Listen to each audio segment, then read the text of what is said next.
এবার বিস্ফোরক দাবি বুদ্ধদেব সাউয়ের। যাদবপুর বিশ্ববিদ্যালয়ের অপসারিত উপাচার্য বুদ্ধদেব, রাজ্যপালের কড়া বার্তার মধ্যেই বিস্ফোরক দাবি।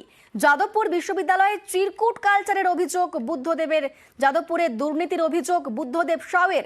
দুর্নীতি আটকানোর চেষ্টার দাবি বুদ্ধদেব সাউয়ের।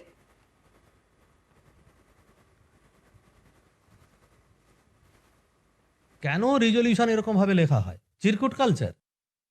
যাদবপুর ইউনিভার্সিটির ভেতরে প্রচুর অসঙ্গতি আমি দেখেছিলাম। অ্যান্টি র্যাগিং স্কোয়াডের যে ইন্টারনাল কমিটি, সেটা কিন্তু সঠিক নয়। ইউজিসির গাইডলাইন ভায়োলেট করে ওটা করা হয়েছে। চিরকুট কালচার মানে কি? সইটা হয় এক পাতায়, রেজলিউশনটা লেখা হয় এক পাতায়, সই হয়ে যাচ্ছে, রেজলিউশন লেখা হয় না। কিন্তু পরে দেখা যায় রেজলিউশনটা চেঞ্জ হয়ে যায়। এটা প্রমাণ আছে আমার কাছে।